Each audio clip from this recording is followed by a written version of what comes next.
कुछ एक ऐसा प्रसंग भक्ति का सुनाता हूँ जो समाज सुधारक है, जो समाज के लोगों को सबको सुन करके, चाहे साकट हो या वैष्णव हो, आप सुन करके इसको जीवन में उतार करके अपने जीवन को संभालने का प्रयास करें। मैं भागवत का एक प्रसंग सुनाता हूँ कि भक्ति कैसे किस प्रकार करनी चाहिए।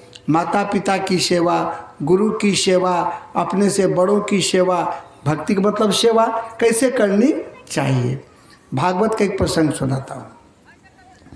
एक गांव में मान लीजिए, एक बार मैं गया था मुंगेर है ना, मुंगेर में क्या है, तटबंध दिया हुआ है, और गंगा में जब पूरा उफान आता है ना, जब पूरा बाढ़ आती है तो बांध तो टूट गई। एक बार बांध टूटने सब पानी घुस गया उधर, सबका घर में पानी चला गया, घर द्वार बह गया, खेत पात सब उसमें बालू चढ़ गया पाका। 2 व्यक्ति रहता था, पति पत्नी, बाल बच्चा नहीं था, वो मजदूरी करके खाता था, उसका घर भस गया उसमें। ठीक, उसके बाद मजदूरी वहाँ नहीं चलने लगी क्योंकि वहाँ पर बालू सब जाके भर गया चारों तरफ खेत में।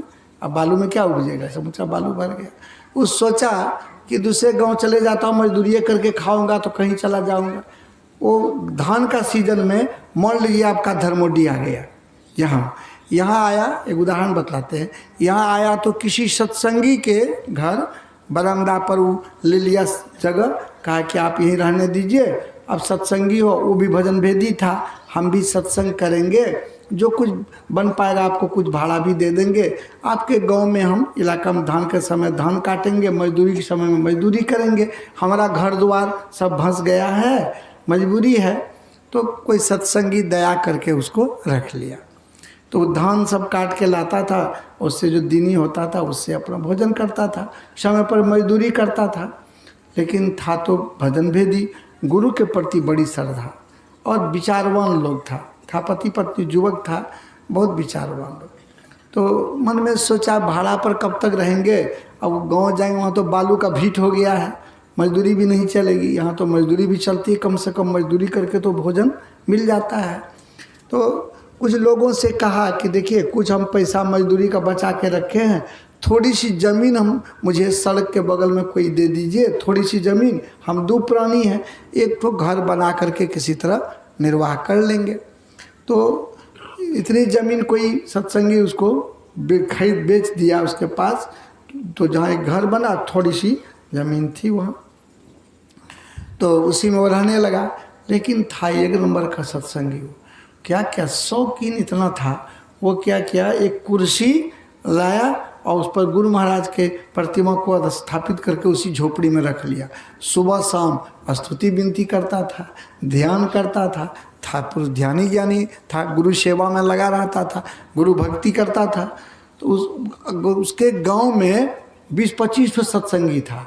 तो इसके मन में हुआ कि हम तो झोपड़ी में अकेले सत्संग करते हैं, और गाँव वाले की तो ज़मीन बहुत है सड़क के बगल में, तो कोई अगर ज़मीन थोड़ा सा दे देता ना गुरु महाराज के नाम से, चंदा हम लोग करके और पहले फूस का ही कच्ची घर बना लेते, और गुरु महाराज का जो ये कुर्सी है, ये सिंहासन वहाँ ले आकर रख देते, हम लोग सब गुरु भाई बहन मिल करके सत्संग करते, बड़ा अच्छा होता। दिल बहुत महान था। तो मजदूरी करता था।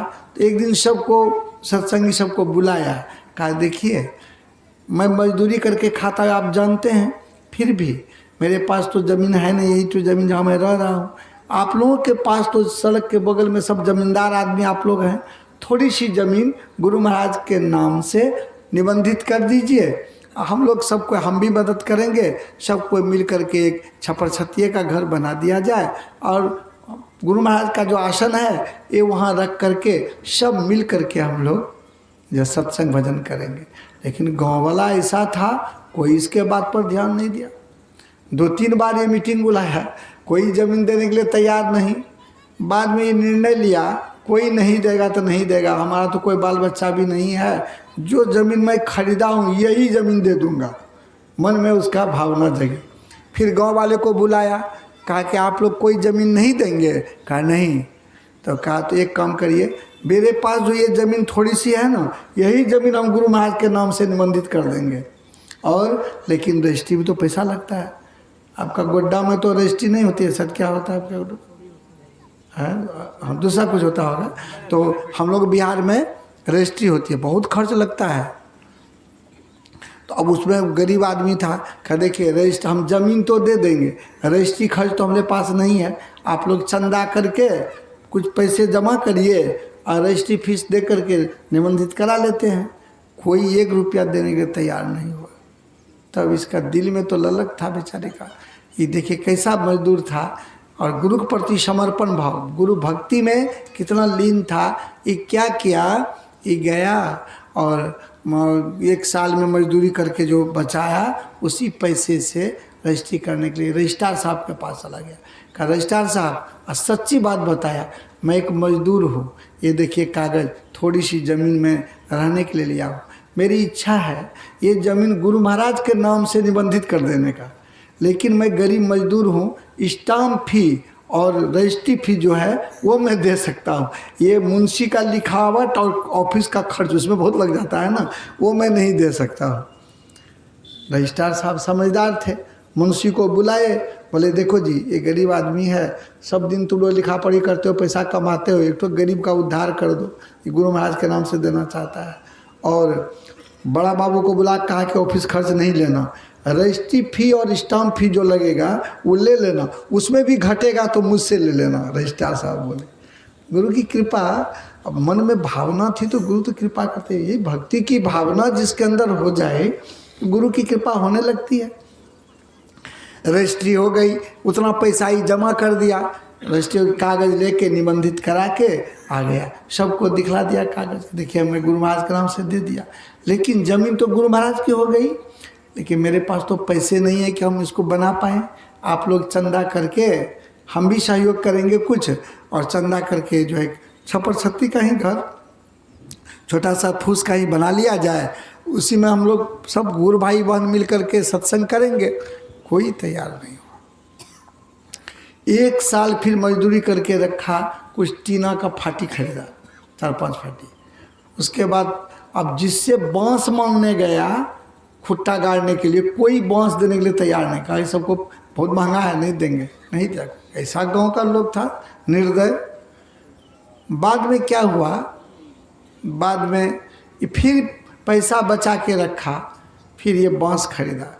अब बनाएगा कैसे, तो जो इसके साथ मजदूरी करता था, मजदूर सबको हाथ जोड़ के कहा कि देखिए भैया अब मेरे साथ मजदूरी करते हो, हम भी गरीब हैं, हम एक दिन में मजदूरी नहीं दे पाएंगे, रोज़ मजदूरी करते रोज़ खाते हैं, पाँचों मजदूर हमारा गुरु महाराज का घर आज बना दीजिए, आप 5 दिन कमा करके 1-1 दिन का मजदूरी एक आदमी को दे देंगे, और सीधा हमको दे दीजिएगा, भोजन हम करेंगे तो ना मजदूरी करेंगे, और 5 दिन का मजदूरी 500 को दे देंगे, सीधा को मदद में रखिए गुरु महाराज। साथी था, तैयार हो गया। पर कहाँ क्या नहीं होता है, जो दिलदार है वो तो होता है। 5 मजदूर आया, इसका जो है खुट्टा गाड़ के छत्ती दे करके घर तैयार कर दिया। पैसा तो नहीं जो केवाड़ी लगाएगा, वो बत्ती में कांटी ठोक करके ढड्डी सब लगा दिया, चारों तरफ से ग्राउंड घेर दिया। दोनों पति पत्नी मिल करके ये दोनों मिट्टी कोड़ के लाया, ला के सटाई कर लिया, सटाई करके सुखा के उसको ढोर ढाल के पूरा कंप्लीट कर लिया। और गुरु महाराज की जो आसन थी, ये कुर्सी, उसको ले आके घर में रख दिया। फिर सब गांव वाले को बुलाया, कितना दिलदार था देखिए, कि आओ आप सब मिलकर अब एक साथ हम लोग सत्संग भजन करेंगे। सुबह शाम सत्संग भजन करने लगा। रविवार को वहाँ पर साप्ताहिक होता था। 1 रुपया न कोई चढ़ावे, न कोई प्रसाद लावे, न अगरबत्ती, न दिया, कोई नहीं। यही मजदूरी का पैसा से कभी मिश्री, कभी मूंगफली, जो प्रसाद होता था ये लाता था। अगरबत्ती, सलाई, तेल सब ही ला के दे, कोई 1 टका देने वाला नहीं। ऐसा गांव का लोग होता है, कहता है एकदम साफ कलेजा पत्थर, एकदम कुछ नहीं। तो ये करता था। धीरे धीरे समय बीतता चला गया। अब इसका 3रापन अवस्था बीत गया, 4थापन अवस्था में जाने वाला हो गया। आगे की सोच सबको होती है ना। अब गांव तो यहाँ था नहीं, मुंगेर में था, कोई संबंधी भी नहीं, सखा संतान भी नहीं। एक दिन मन में क्या हुआ, शाम में स्तुति विनती किया, आरती से पहले अपना सिर को गुरु महाराज के चरणों में रखा और रोने लगा। कहा गुरुदेव आज तक आपसे मैंने कुछ नहीं कहा, लेकिन चूंकि आप शीशे का अलमीरा हो, आप सब कुछ जानते हो, आपसे नहीं मांगा, लेकिन दिल की बात किसको बताऊंगा? आपके सिवाय कौन है मेरा? गुरुदेव, मेरी बुढ़ापा आ रही है, मैं मजदूर हूँ, अभी तो मजदूरी करके खाता हूँ, बुढ़ापा आ जाएगी मजदूरी नहीं कर पाऊंगा। अब बुढ़ापा में बीमारी का लोग शिकार बन जाता है, बीमार पड़ जाऊंगा, और बीमार पड़ जाऊंगा। आपको अभी कहेगा हल जोतने के लिए खेत में जोत सकेंगे? अभी है वो ताकत? जवानी में कुछ कर सकता है लोग, अभी तो नहीं होगा। एक बात बताए, नहीं होगा।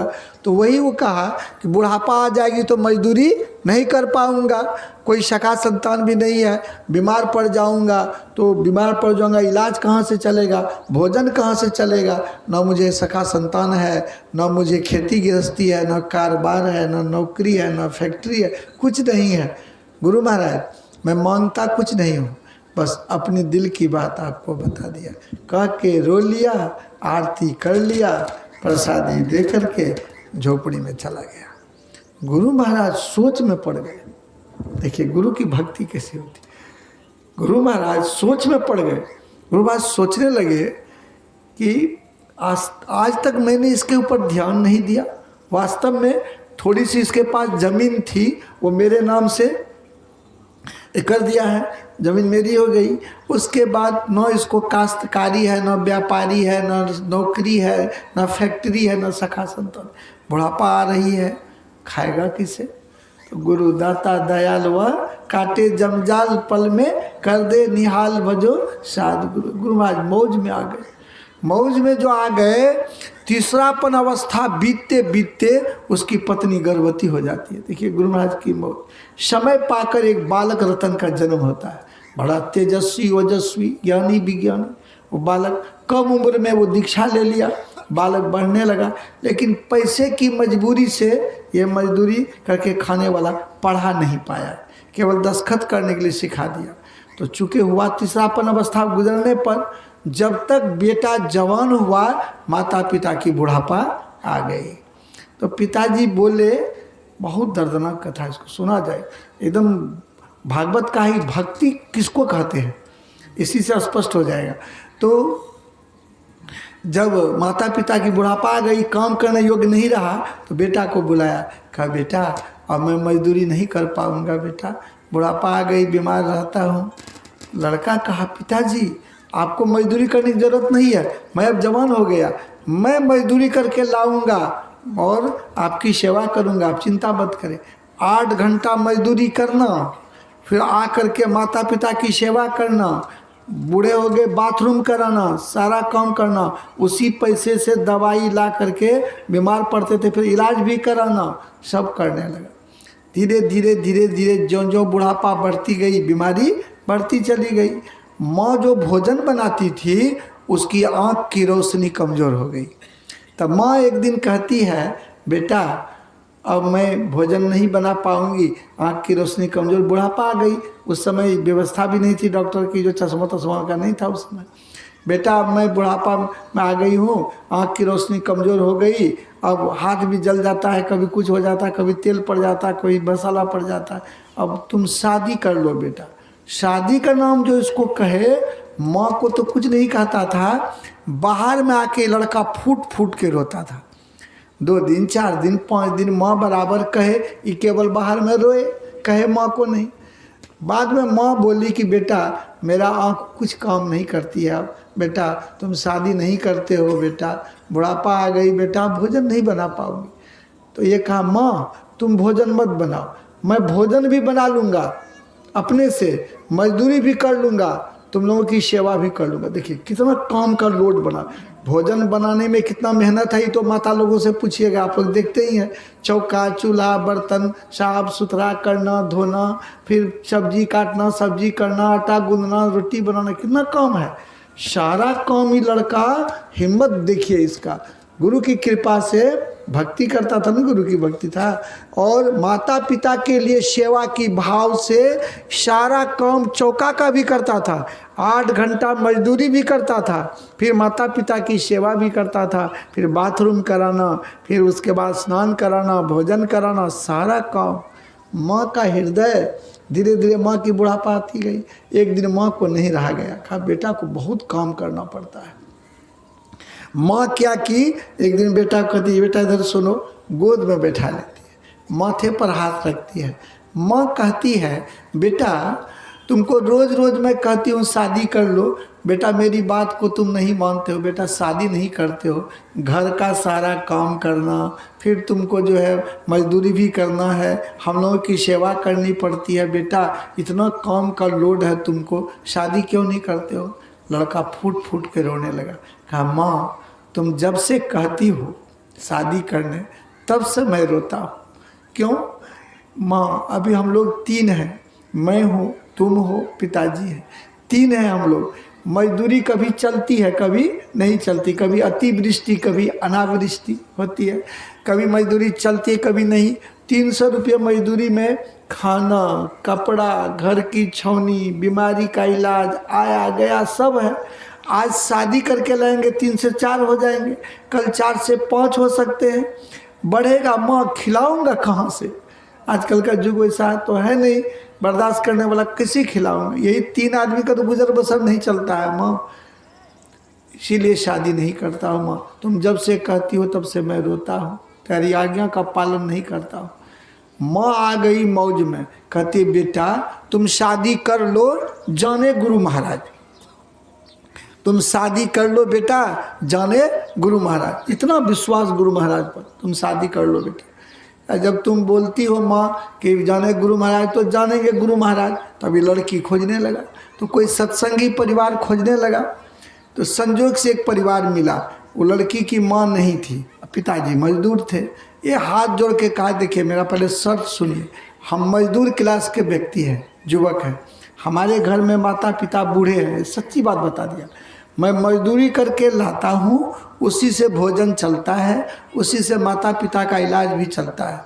अपनी बच्ची को कह दीजिए मेरे यहाँ हाई फाई का जीवन नहीं है, केवल मजदूरी पर घर चलता है, और मजदूरी करके लाऊंगा उसी से भोजन करना पड़ेगा, चौका चूल्हा बर्तन करना पड़ेगा, कोई दाई माई नहीं है वहाँ, सब काम करनी पड़ेगी, और माता पिता का सेवा भी करना पड़ेगा सब। क्या आप बच्ची को, मेरा शर्त अगर मंजूर है तो ठीक, नहीं तो कोई बात नहीं। ये पिताजी जाके बच्ची से बोला, बच्ची समझदार थी, बोली कि माँ नहीं है, आज मजदूरी करके आप लाते हो, मुझे ही सब काम करना पड़ता है, महिला का काम है भोजन बनाना, बर्तन साफ करना, सास ससुर की सेवा करना, ये तो मेरा ड्यूटी है, मैं कर लूँगी, कोई बात नहीं है। तैयार हो गई, विवाह हो गया, शादी हो गई, वो बच्ची आ गई, 20 वर्ष की थी, शादी होके आ गई, सारा काम संभाल ली घर का। देखिए गुरु की कृपा, देखिए सारा काम संभाल ली, घर का काम संभाल ली, वह बर्तन बासन चौका चूल्हा सास ससुर की सेवा, इतना तो इसको तो फुर्सत मिल गया। यह मजदूरी करके लाता था, माता पिता बूढ़े थे जिसको उठा बैठा बाथरूम सब कराता था, फिर उसका सेवा करता था। तो धीरे धीरे माता पिता की जो जो बुढ़ापा बढ़ती गई, बीमारी बढ़ती चली गई। मान लीजिए किसी को हो गया बुखार टाइफाइड, उसमें ही पैरासीटामोल डोलो पार दीजिएगा तो काम करेगा नहीं, काम करेगा, तो थोड़ा देर के लिए बुखार टूटेगा, उसके बाद फिर तो बुखार हो जाएगा, तो काम तो नहीं करेगा। इसीलिए वह मन में सोचने लगा कि अब क्या करें, आपसे उससे, माता पिता बीमार है, लड़का बड़ा भोला भाला था कि इनका इलाज कैसे करें, आपसे उससे कर्ज लेकर के इलाज करने लगा। कितना कर्ज लीजिएगा, कर्ज लेकर इलाज करे, वहाँ पर तो बीमारी राज रोग हो गया बुढ़ापा में, अब पूरा पैसा का दवाई चाहिए, उतना कर्ज लेगा, फिर ब्याज भी भरना पड़ेगा। जो कर्ज लिया धीरे धीरे ब्याज का बहुत ब्याज अधिक बढ़ गया, वो उनका सूद बढ़ गया, और लड़का सोच में पड़ गया। एक दिन शाम में लड़का जब गया माता पिता का चरण दबाने के लिए, तो कहता पिताजी एक बात बोलूं। पिताजी सब तो बड़े सीधा साधा थे, बोले हाँ बेटा बोलो, बोलो बेटा। कहा पिताजी आप लोग बुढ़ापा जो आ गई ना पिताजी, आप लोग तो बीमार बहुत रहते हो ना, तो मजदूरी के पैसे से इलाज नहीं चलता है, हमको कर्ज लेना पड़ा है, तब भी आपका बीमारी ठीक नहीं हो रहा है, अब ब्याज का जो है रुपया बहुत बढ़ चुका है। पिताजी ये गांव में एक समय मजदूरी चलती है, 300 रुपया में ये ब्याज हम अदा नहीं कर सकेंगे। पिताजी मैं ये कहने आया हूँ, हमको आप माथा ठोक कर आप और माताजी आशीर्वाद दे दीजिए। हमको पंजाब दिल्ली जाना पड़ेगा, वहाँ ओवर ड्यूटी मिल जाएगी, डबल ड्यूटी, अब पैसे भी अधिक मिलेंगे, तो कर्ज वर्ज भी अदा हो जाएगा, कुछ पैसे भी घर में हो जाएंगे, तो आपकी बीमारी सब भी कम हो जाएगी। यहाँ तो व्यवस्था उतना है नहीं, आशीर्वाद दे दीजिए। माता पिता तो रोने लगे, एकलौता पुत्र है, बुढ़ापा का समय, यही बेटा सेवा करता है, ये चला जाएगा पंजाब दिल्ली तो हम लोगों का क्या होगा। हर माँ बाप को होता है, बुढ़ापा का सहारा होता है। तो माता पिता तो रोने लगे। तो बेटा कहता है, पिताजी क्यों रोते हैं आप? आँख का आंसू पोंछ दिया। कहा कि बेटा तुम चले जाओगे, सेवा कौन करेगा? कहा पिताजी चिंता नहीं करिए। अपनी पत्नी को बुलाया, पत्नी बड़ी समझदार थी, इधर आओ। कहा तुम तो जानती हो कि मैं कर्ज के बोझ से दबा हुआ हूँ। कहा मैं जानती हूँ। तो जब तक पत्नी को अपना घर की स्थिति नहीं बतलाइएगा तो आपकी मदद कैसे करेगी? नहीं तो अपना कपड़ा पर कपड़ा, जेवर पर जेवर लेगी, और बता दीजिएगा तो आपका सहयोग करेगी नहीं। तो वो बोला कि हमें जानती हूँ। बोली आप कर्ज के बोझ से दबे हो। कहा देखो हमको पंजाब दिल्ली जाना पड़ेगा, डबल ड्यूटी करना पड़ेगा, तभी कर्ज ज़्यादा होगा। ऐसा करो, तुमको मैं एक बात पूछता हूँ, मैं जब दिल्ली पंजाब चले जाऊँगा, पैसा कमा के भेजूँगा, तुमको माता पिता की सेवा करना, समय पर स्नान कराना, समय पर भोजन बनाना, समय पर भोजन करा के दवाई खिलाना, समय पर सेवा करना, करेगी ना तुम? पत्नी बहुत समझदार कहती है, जी आपकी आज्ञा सिर आँखों पर है जी।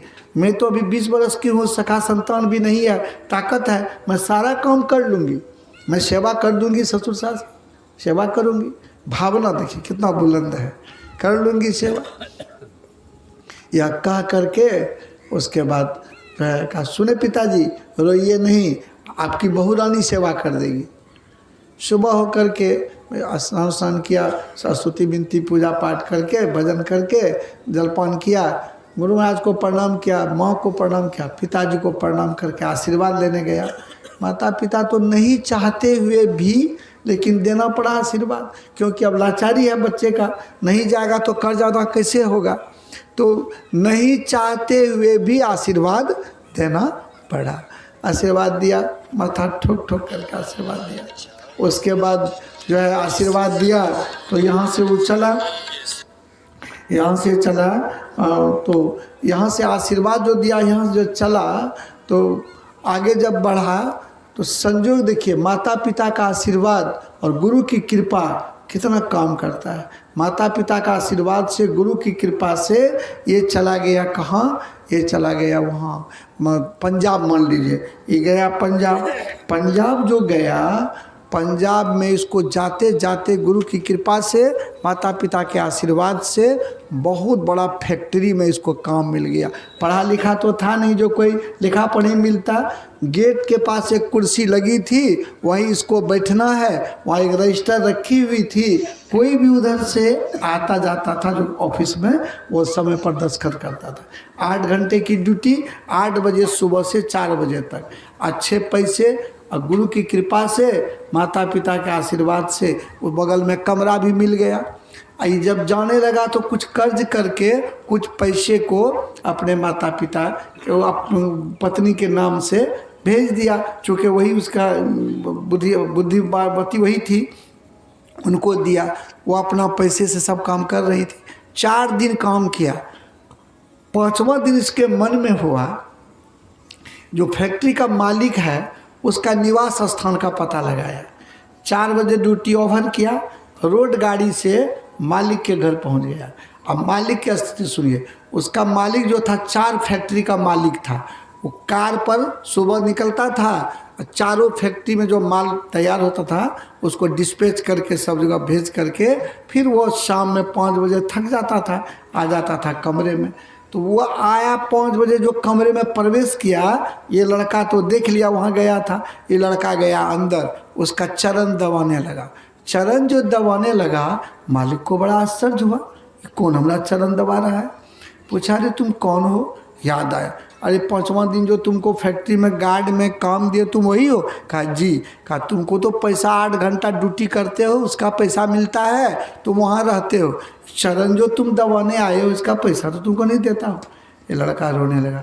कहा मालिक हमारे माता पिता बहुत बूढ़े हैं, मैं रोज़ दिन अपनी माता पिता की सेवा करता था, लेकिन मैं एक मजदूरी करने वाला, मजदूरी करने के कारण मेरे माता पिता की सेवा ठीक से नहीं हो पाई और मैं इलाज नहीं कर पाया, पैसे के लिए मैं फैक्ट्री आ गया हूँ।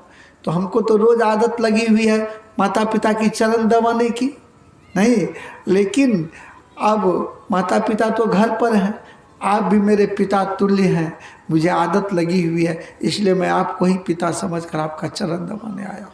यह सुनते ही फैक्ट्री मालिक तो गदगद हो गया। फैक्ट्री मालिक सुनते ही गदगद हो गया, सोचा मन में कि कैसा लड़का हमको मिला। देखिए एक माता पिता 2-4 बच्चे को जन्म देकर, एक माता पिता वह बच्चे को पढ़ा लिखा कर सजा कर उसको पढ़ाई लिखाई शादी विवाह करा कर उसको जो है इस्टेब्लिश कर देता है, करता है कि नहीं करता है, उसको बढ़िया से कर देता है। लेकिन युग कैसा आ गया, 4 बेटा बहू 5 बेटा बहू मिलकर एक माता पिता का गुजर बसर नहीं कर सकता, ये ऐसा युग आ गया। सीखिए इससे, कोई भी माता पिता, एक माँ बाप को अगर 2-4-5 बच्चे हैं, सबको वो बेचारा अपना मेहनत करके जैसे भी हो पढ़ा लिखा के जहाँ तक शक्ति है उसको पूरा जीवन उसका निर्वाह का सब कुछ कर देता है, शादी ब्याह कराता है। और जब 5 बहू रानी 5 जगह से आ जाती है, बेटा को उसका बस में करता, 5 बेटा बहू मिलकर एक माँ बाप का गुजर नहीं कर सकता है। ये सत्संग से सीखिए कि कैसे रहना चाहिए। ये लड़का कहा कि मेरे माता पिता बहुत बूढ़े हैं, मैं उनकी जो है चरण दबाता था, मुझे आदत लगी हुई है। मालिक गदगद हो गया। 3-4 दिन तो चरण आके दबाया, दिखा था मालिक एक बात पूछो। मालिक बड़ा मानने लगा। कहा हाँ बाबू बोलो बोलो बाबू। कहा मालिक, कहा मालिक सुनिए, आपको तो बताए मेरे माता पिता बूढ़े हैं, मैं कर्ज करके, सच्ची बात बताया, मैं कर्ज करके माता पिता का इलाज कराया हूँ, ब्याज का बोझ बहुत अधिक बढ़ चुका है, सिंगल ड्यूटी जो करता हूँ ना मालिक, इससे ब्याज ज़्यादा नहीं होगा। मालिक हमको ओवर ड्यूटी दे दिया जाए, डबल ड्यूटी, ताकि डबल पैसे मिलेंगे तो ब्याज ज़्यादा हो जाएगा, पिताजी का इलाज भी हो जाएगा ठीक से। मालिक गदगद हो गया। कल ना कागज़ हम लिख देते हैं मैनेजर को, कल से तुमको ड्यूटी मिल जाएगी, मैनेजर के नाम से लिख दिया। लेकिन मालिक का एक शर्त है, 4 बजे तक तुम ड्यूटी पहला कर लेना, दूसरा ड्यूटी 4 से 5 1 घंटा करना। 5 बजे हम वाहन भेज देंगे अपना 4 चक्का, 5 बजे तुम मेरे निवास में आ जाना, यही तुम रहना और हमको अकाउंट नंबर दे दो, हम डबल पैसे तुरंत महीना भेज देंगे, तुम यहीं रहना। लिखा के तो लाया, मैनेजर को दिया, मालिक का आदेश था, तो डबल ड्यूटी मिल गया। तो 4 बजे तक, तो 8 बजे से 4 बजे तक पहला ड्यूटी किया, और दूसरा ड्यूटी करने के लिए ये जो है दूसरा ड्यूटी में ये क्या करेगा, दूसरा ड्यूटी में 4 से 5 किया। 5 बजे मालिक का क्या आया, 5 बजे मालिक का आ गया ये कार 4 चक्का।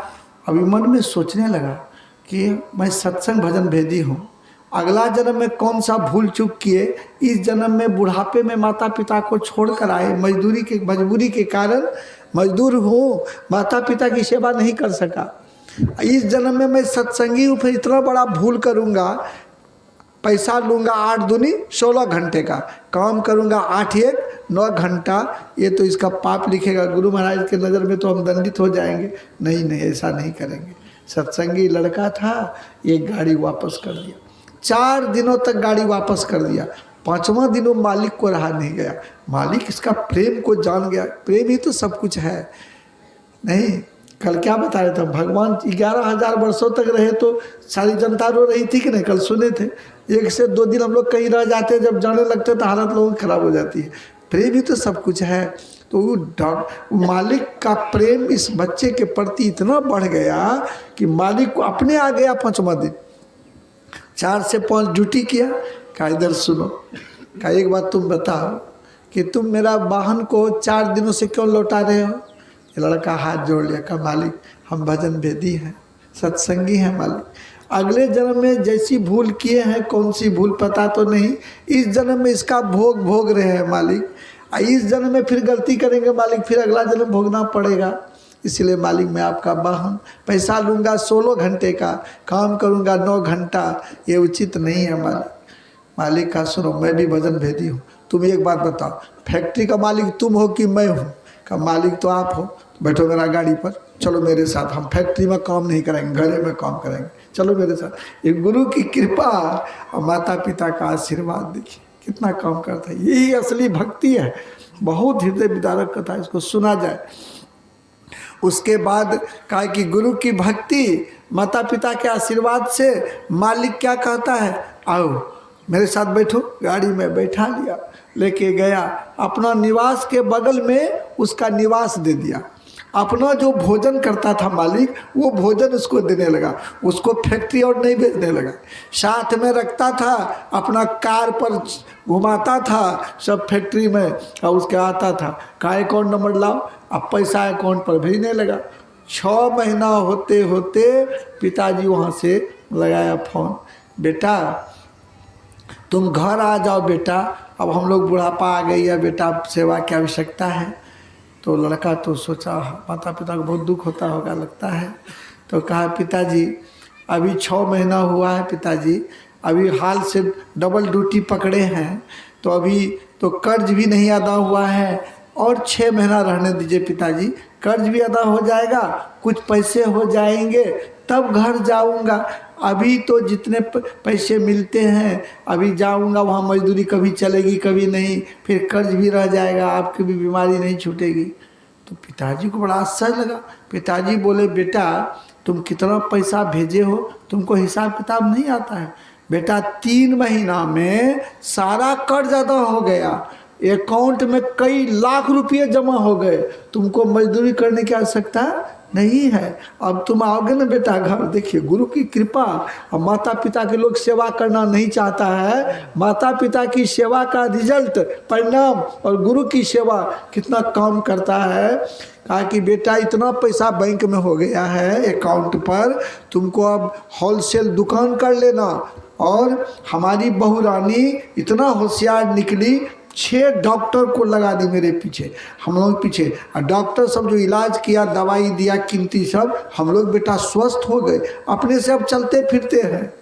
और तुम दुकान कर लोगे ना बेटा, तुम कहीं जाओगे हमारी बहुरानी चला लेगी, हम लोग भी देख रेख कर देंगे।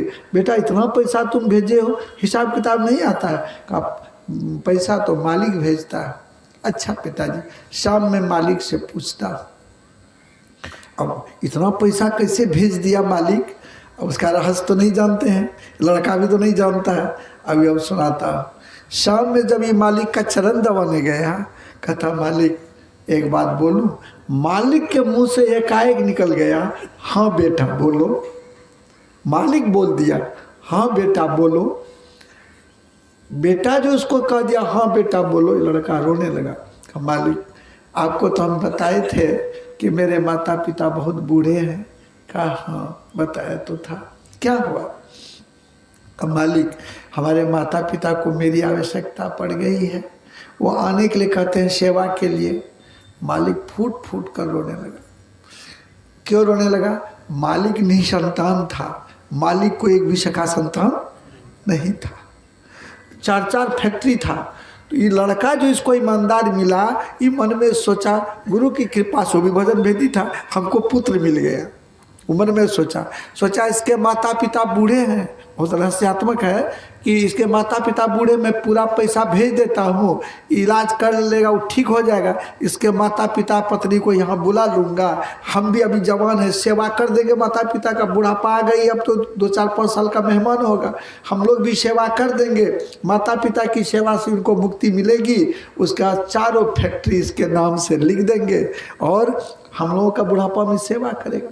लेकिन अब जो कह दिया कि माता पिता सेवा के लिए बुला रहे हैं, था तो सत्संगी, समझदार था, सोचा अपना स्वार्थ के लिए अगर इसको रोक लेते हैं उचित नहीं होगा। मालिक समझदार था। फिर मालिक अपने आप को ढाढ़स बांधा, कहा बेटा ठीक है कोई बात नहीं, जाओ टिकट कंफर्म कराओ।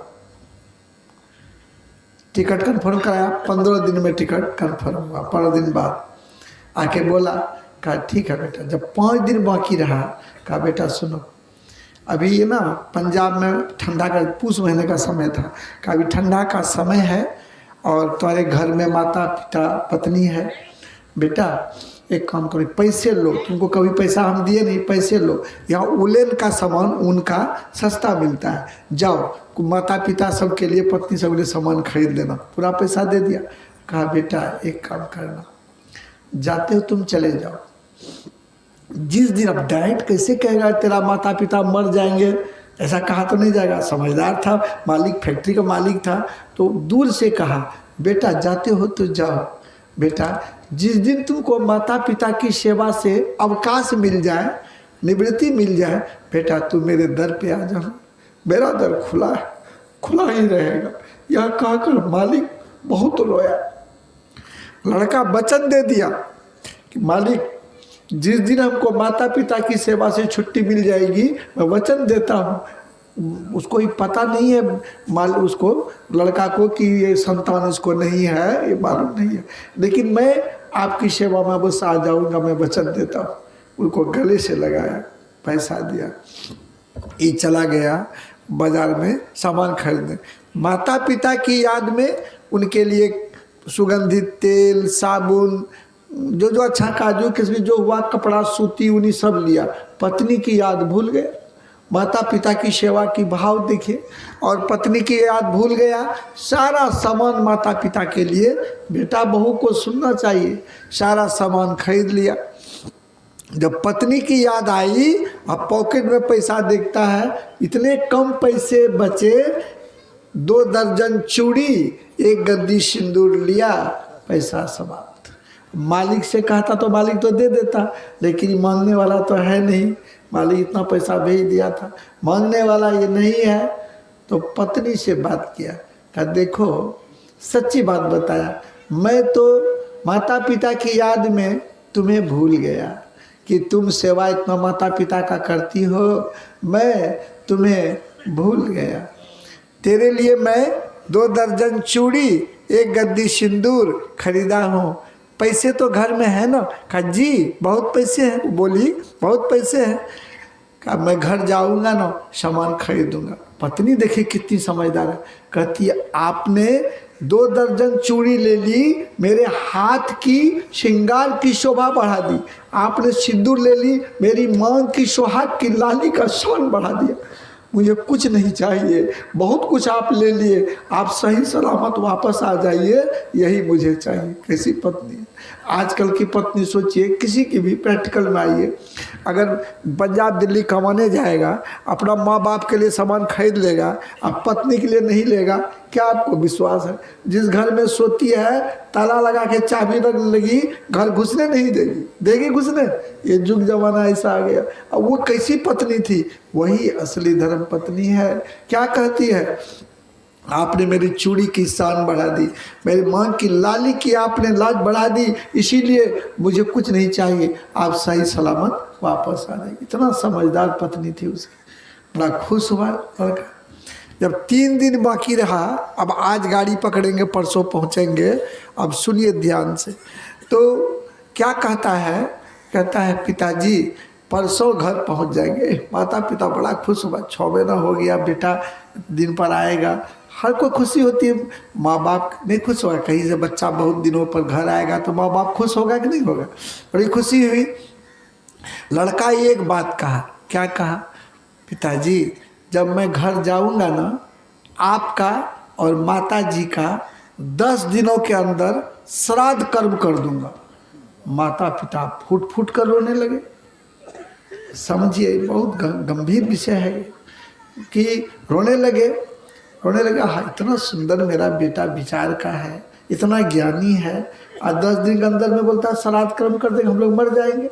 फिर एकाएक याद आया, सही बात तो नहीं याद आई, लेकिन याद आया उसको कि वो गुरु महाराज का भक्त है, कहीं गुरु महाराज की प्रेरणा मिली होगी। हम लोग को 100 साल 125 साल हो गया, दवाई पर ठीक है, तो हो सकता मेरा बेटा समझ गया, जान गया होगा, हम लोग की आयु समाप्त हो तो रही है, तो अभी तो अच्छा ही बेटा सोचा है, अभी घर में पैसे भी हैं और चलते फिरते चले जाएंगे, बुढ़ापा तो आ ही गई है, चलते फिरते चले जाएंगे, बेटा भी घर में रहेगा, पैसे भी अभी हैं, श्राद्ध कर्म बढ़िया से हो जाएगा। बेटा ठीक है सोचा है, समझा सही नहीं, आप लोग को भी जब हम क्लियर करेंगे तब समझ में आएगा। लेकिन माँ बाप प्रसन्न हो गया यह जानकर कि 125 साल हो गया है, 125 बरस, बुढ़ापा आ गई है, चलते फिरते चले जाना अच्छा है। बुढ़ापा से अधिक आ जाएगी तो चलने फिरने में दिक्कत, बैठे बैठे पर पैखाना होगा, सेवा करने वाले को भी दिक्कत, पेशेंट को भी दिक्कत। अच्छा बेटा सोचा है, अभी घर में पैसे भी है, अब बेटा भी आ जाएगा तो अभी चलते फिरते चले जाऊंगा, श्राद्ध भी बढ़िया से हो जाए। फिर खुश हो गया। रात में गाड़ी पकड़ा, अब कल पहुंचेगा। आज सुबह में पत्नी से फोन लगाया, कहा सुनो, शौक देखिए बच्चे का, 6 महीना हो गए घर से आए, माता पिता को अपने हाथ से भोजन नहीं कराए हैं, 6 महीना से भोजन कराता था ना पहले। तुम बढ़िया बढ़िया सब्जी बाजार से, पैसे हैं ना? कहा जी बहुत पैसे हैं, सब्जी उब्जी खरीद के लाना, आप पूस महीना का दिन है, 10 बजे तक भोजन बना के रखना, हमको पहुंचने में देर हो सकती है, हम पहुंचेंगे तो भोजन बना के रखना। कहा जी। पत्नी होशियार थी, बढ़िया बढ़िया सब ला के बना के रेडी रखी। वो जैसे आया 10-11 बजे पहुंचा, पैर हाथ धोया, पहले गुरु महाराज को प्रणाम किया, तब माता को, तब पिता को, पिता से माता 100 गुना, उनसे 100 गुरुदेव, नहीं तो प्रणाम किया। पत्नी इसको प्रणाम की, पत्नी प्रणाम की तो पत्नी से ये कहता है, कितना दिमाग देखिए दुरुस्त है लड़के का, तुम्हारा क्या समाचार है, स्वास्थ्य अच्छा है ना? पत्नी भी वैसे मिली, कहती जी मैं बिल्कुल स्वस्थ हूँ, आदेश करिए। कैसी पत्नी है, मैं बिल्कुल स्वस्थ हूँ, आदेश करिए। कोई सामान उसके लिए बेचारे के लिए नहीं लाया है, लेकिन खुश कितना है कि आप आदेश करिए। कहा देखो थोड़ा पानी गर्म करो, पानी गर्म करके ला दी। कहा इसको 2 बाल्टी में रखो, थोड़ा थोड़ा ठंडा पानी इसमें मिलाओ, ठंडा का समय, ये लो मैं माँ के लिए ये तेल साबुन ये कपड़े लाया हूँ, ले जाओ बाथरूम में, उसको माँ को रगड़ रगड़ के स्नान कराओ। हम पिताजी को ले जाते हैं, स्नान पूरा करा दिया, नया नया कपड़ा सब जो लाया था पहना दिया। का भोजन लगाओ, चौका लगा दी, पानी लेके लीप पोछ दी, बढ़िया से चौका लगा दी। उसके बाद कई 3 ठो थाली ले जाने लगी। तो इसका पति कहता है 3 थाली क्यों ले जाती हो?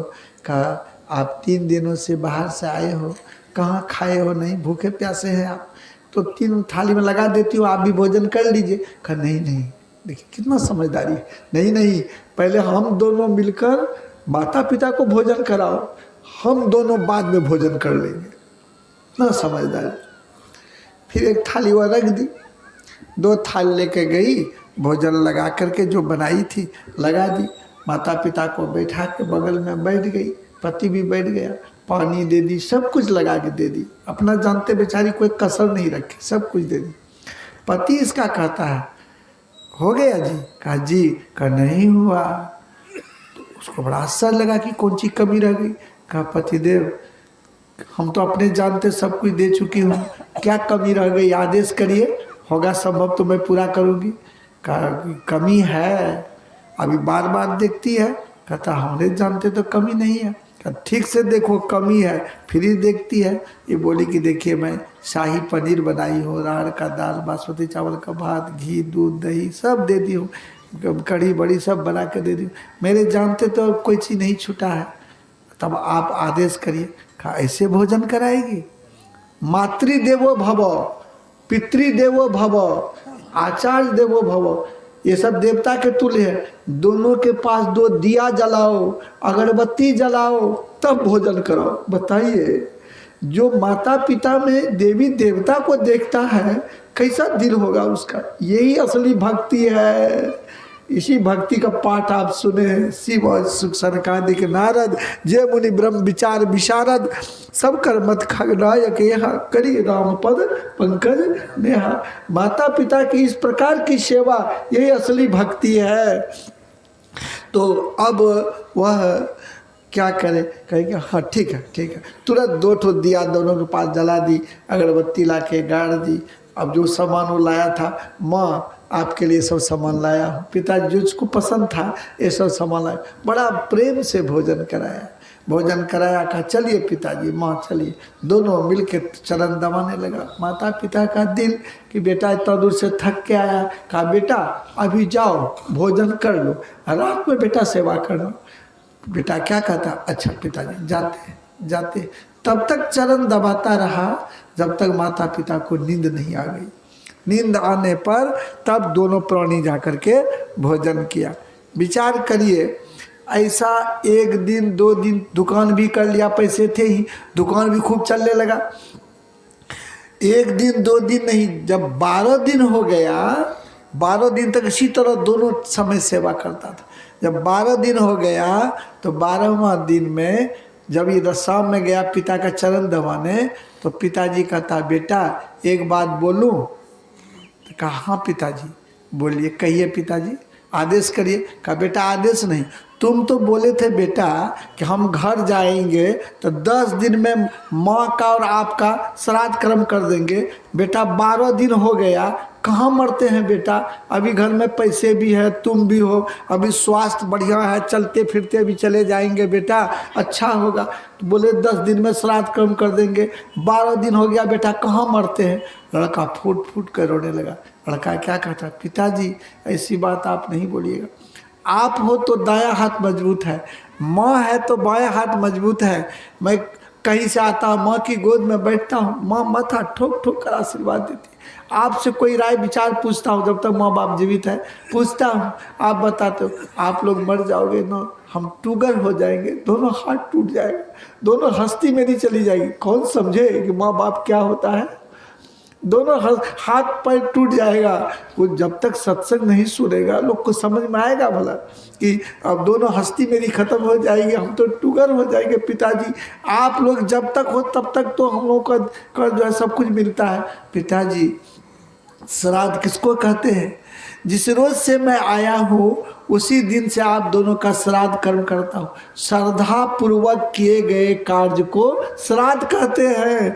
जिस दिन से आया हूँ श्रद्धा पूर्वक आपकी सेवा करता हूँ, पूरा भोजन कराता था बढ़िया से, असली श्राद्ध यही है।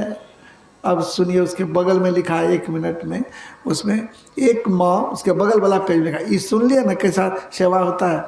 उसकी एक माँ गर्भवती हुई, अब पिताजी पति पत्नी थे, वो गर्भवती हुई और पति उसका मजदूरी करके लाते थे। एक बालक को जन्म दी, बड़ा अच्छा बालक को जन्म दी। बालक धीरे धीरे जब 5 साल का हुआ तो एक माँ जो बालक को जन्म देती है, कितना कष्ट है, प्रसव पीड़ा में कष्ट, बच्चे को बुखार हो जाता है, रात भर पट्टी बदले, सब सो जाता है, माँ बच्चे को कंधा पर लेकर के घुमाते रहती है, बुखार में पट्टी बदलते रहती है। उसके बाद जो है फिर माँ पर डिसेंट्री हो जाता है तो अपना भींगे कपड़े पर रहती है, बच्चे को सूखे कपड़े पर रखती है, कितना माँ को परेशानी है। 5 साल का लड़का हुआ पढ़ने के जोग, पिताजी उसके मर गए और गरीबी हालत। माँ बेचारी दाई का काम करके, नौकरानी का काम करके, अगल बगल में से बर्तन मल करके बच्चे को भोजन कराती थी, पाल पोस के बड़ा की। उस समय सरकारी स्कूल में पढ़ाई कम होती थी, वो प्राइवेट स्कूल में नाम लिखा दे। बच्चे को स्कूल भेजती थी जो, तो अपना फटा साड़ी पहनती थी, उसको स्कूल ड्रेस सिला के देती थी। हर माँ देती है, क्योंकि हमारा वहाँ 10 ठो बच्चा आएगा, हमारा बच्चा वहाँ फटा कपड़ा पहनेगा, अच्छा नहीं लगेगा। माँ अपना नमक रोटी खाती थी, बच्चे को पराठा बना के देती थी। और जब 4 बजे स्कूल से आवे, माँ मुँह देखती थी बच्चे का, तब कहीं जो फल मूल उसको मिलता था खाने के लिए वो बच्चे को खिलाती थी। बच्चा भी समझदार निकला, सोचा माँ मजदूरी करके हमको पढ़ा रही है। बच्चा बहुत लगन से पढ़ा, कहा पिताजी नहीं है, बच्चा खूब लगन से पढ़ा तो हर क्लास में बढ़िया रिजल्ट होने लगा। मैट्रिक करते करते करते करते उसको बहुत नॉलेज हो गया और स्कॉलरशिप में पास कर गया। सरकार उसकी पढ़ाई गछ लिया, ग्रेजुएशन तक कराया। उसके बाद वो IAS कंप्लीट कर गया लड़का, पहली बार में मेहनत किया, IAS कंप्लीट कर। यही लड़का भूल कर दिया। माँ इतना मेहनत से उसको पढ़ाई, IAS अफसर उस समय जो बड़ा पद था उस पर मिला, उस तो पैसे तो बहुत मिलेंगे, आमदनी होगा, लेकिन अब जब IAS बन गया तो बड़े बड़े बेटी के बाप पैसे वाले सब आने जाने लगा। यही ये भूल क्या किया, एक बहुत अमीर घर में शादी कर लिया। शादी कर लिया, वो जो बहुरानी आई एक नंबर का निकल गई। वह बहुरानी आजकल के युग का मान लीजिए निकली। वो पति को कभी से तो IAS अफसर था, कम आता था, जब आवे तो उसको ये जो है गप सब में वही लगा दे, माँ से भेंट करने नहीं दे। अपना बढ़िया बढ़िया देखिए, बढ़िया समझिए, पुआ पूड़ी खीर पुलाव बना के खाता था। अब माँ जो थी, जो पढ़ाई लिखाई, उसके लिए कटोरा में दाल सब्जी, थाली में रोटी दे दे, न पानी दे न बैठने का, दूरे से थाली ठेल दे। माँ जी भोजन दिए, आधा दाल सब्जी थाली में, आधा जमीन पर। दोबारा कभी नहीं पूछे माँ जी और लीजिएगा क्या। माँ का क्या हाल होगा। जो माँ अपना फटा साड़ी पहनकर बच्चे को स्कूल ड्रेस सिलाई, जो अपना नमक रोटी खाई और बच्चे को जो है पराठा बना के दी, उस माँ का ये हालत होगा। माँ का दिल क्या कहेगा। अब बेटा मिलने नहीं आवे, माँ को बड़ा दुख हुआ कि कैसी बहुरानी आ गई, थाली उठेल देती है, पूछती भी नहीं है, आधा दाल सब्जी जमीन में, आधा थाली में। बहुत दुख उसको, बहुत दुख।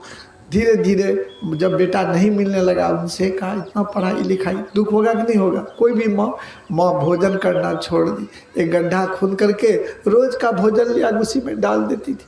धीरे धीरे माँ कमज़ोर हो गई, बीमार पड़ गई, उसका प्राण त्याग दी माँ। जब माँ मर गई तो अब ये बेटा और बहू मिलकर हमारा समाज में कैसे नाम हो, सब कुटुंब में कैसे नाम हो, दुनिया के लोग हमको कैसे जाने। माँ मर गई, पूरी बुनिया 5 तरह का खाली 6 मिठाई, जिंदा माँ को 1 कटोरी दूध नहीं, और माँ मर गई 5 मिठाई भोज। यही श्राद्ध है, इसी को श्राद्ध कहते, बताइए, यही श्राद्ध है। जिंदा माँ को 1 कटोरा दूध नहीं, माँ मर गई 5 मिठाई का भोज, तो ये श्राद्ध नहीं है। असली सेवा वही है जो वो लड़का किया। नहीं, जीवित काल में जीवत ही करो आशा साधो भाई, जीवत ही करो आशा, जीवत समझे जीवत बूझे, जीवत मुक्ति निवासा, जियत कर्म की फांस न काटी, मुझे मुक्ति की आशा, तन छूटे जीव मिलन कहतो है, सो सब झूठी आशा, अब हूँ मिला सो तब हूँ मिलेगा, नहीं तो जमपुर। इस तरह से यश भक्ति की सेवा की। माता पिता का शरीर कुछ दिन में बूढ़ा था तो छूट गया, श्राद्ध सब संपन्न किया, दुकान बढ़ा दिया, पत्नी को लिया, लेके चल दिया मालिक के पास। जैसे मालिक के पास गया, मालिक देख करके तो गदगद हो गया, उसको सीने से लगाया, कहा बेटा तू आ गया। कहा मैंने आपको वचन दिया था, ये माता पिता की सेवा से जिस दिन मुझे अवकाश मिल जाएगा मैं आ जाऊंगा। कहा बेटा, तब वो कहा बेटा मैं निसंतान हूँ, मुझे एक भी पुत्र नहीं है, लेकिन जिस दिन तुम हमको बताया कि मैं सत्संगी हूँ, अगले जन्म का कौन सा फेरा था कि इस जन्म में माता पिता की सेवा नहीं कर सका, बेटा उसी दिन मैं तुमको अपना पुत्र मान लिया। लेकिन तेरे पिता के चलते मैं तो सोचा इनको बुलाकर मैं भी सेवा करूँगा, हमको भी अवसर मिलेगा, लेकिन वो बुला लिए तो मैंने तुमको भेज दिया। बेटा तू आ गए, मेरा दर खुला है, खुला ही रहेगा। 2 दिन रखा, कहा चलो बेटा 4 फैक्ट्री तेरे नाम से कर देता हूँ, तुम हम लोगों की सेवा करना। बेटा पुत्र दोनों मिल गया, सेवा करना, सब फैक्ट्री का तुम मालिक बनो। जो कोई सदगुरु की सेवा, माता पिता की सेवा, ये भक्ति इस भावना से करता है, वो मजदूर लड़का भी 4 फैक्ट्री का मालिक बन सकता है। यही आपको भक्ति की पराकाष्ठा जो पाठ हुआ, शिव अज सुख सनकादिक नारद, जे मुनि ब्रह्म विचार विशारद, सब कर मत खगनायक यहाँ, करिए राम पद पंकज नेहा। ये इस तरह का चरण कमल में जिसको प्रेम हो जाए, माता पिता सदगुरु भगवान पर जिसको प्रेम हो जाए, असली भक्ति वही है। यही अंतिम समय का अंतिम जो आपको ज्ञान भक्ति का हम अपने जानकारी मुताबिक आप लोगों को दिए, तो आप लोगों ने बड़ी सहनशीलता से मेरी वाणी को सुना है। मैं तो उस योग्य नहीं हूँ जो आपकी सेवा कर सकूँ, मुझे उतना ज्ञान नहीं है, फिर भी गुरु महाराज की प्रेरणा से जो मुझे ज्ञान उपजा है, लेकिन सबसे पहले जो मुझे ला के रखे हैं उनकी परिवार की सेवा मैं भूल नहीं सकता। सत्संग कराने वाले सदा खुश रहना, भूल जो हुई है हमसे माफ कर देना। संत बानियों को हम बतला रहे हैं, हम अररिया वासी अपने घर जा रहे हैं।